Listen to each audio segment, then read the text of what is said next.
UHAI is a grant maker, a unique one in that we are an activist-led and managed participatory fund. How we work and what we do and how we do it is basically premised and embedded in who we are. So maybe I start with telling you who we are a bit more.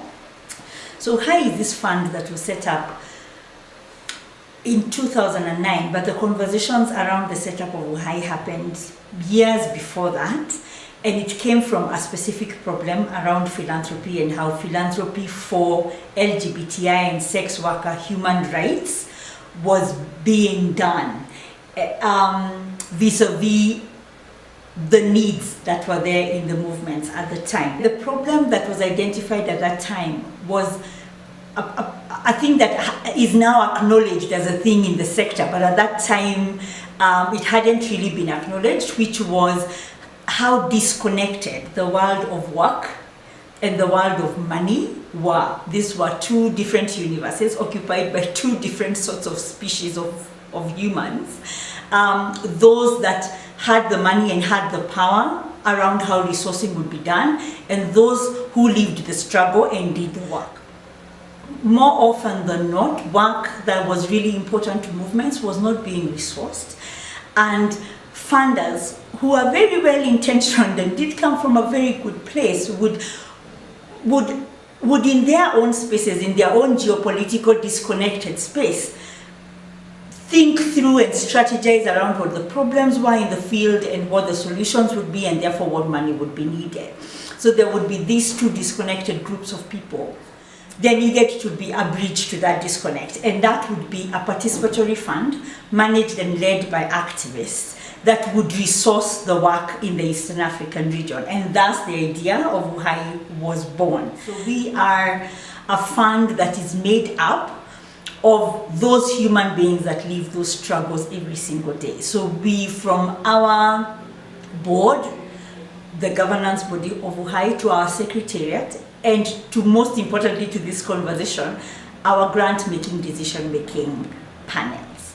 How UHAI makes grants as a participatory fund is specific. Our thinking, our identity, and therefore our thinking is that those people, those activists, those people on the ground, those people moving the dial for social justice should be making their decisions around how resourcing is done. They should be deciding what the priorities are, and therefore who gets the funding at that time, how much of it is moving around, and that those decisions should be final. So what we have is one of the largest portfolio of our grant making, which is called the peer grants portfolio, has activists. There are 13 of them from the 7 countries in which we work. So UHAI makes grants in 7 countries. There is Kenya, Uganda, Tanzania, Burundi, Rwanda, the DRC, and Ethiopia.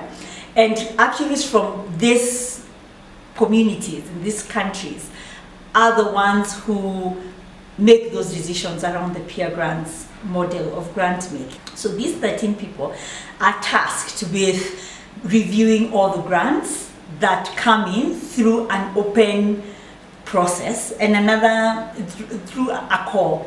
And another way in which we ensure that our grant making is going to the needs that exist in the movements rather than what we've prioritized as a funder, is that this is an open call.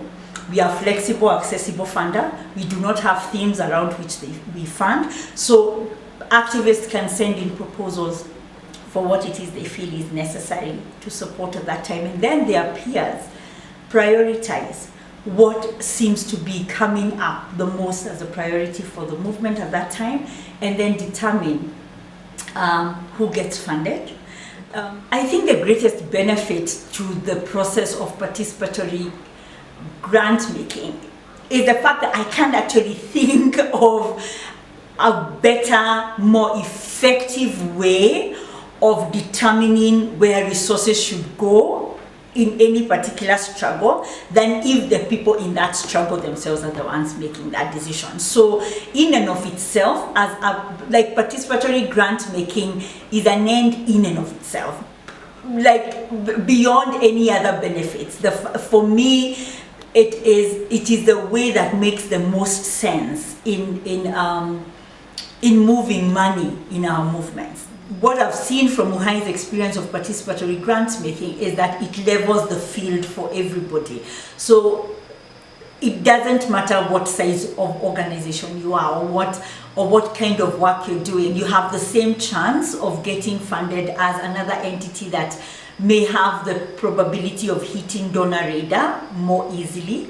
Just the accessibility and the flexibility and the way we are set up and the way many participatory grant makers are set up allows all sorts of organizing and all sorts of ideas around how people can fight for their rights. And all those ideas are able, on a level playing field, to get resources.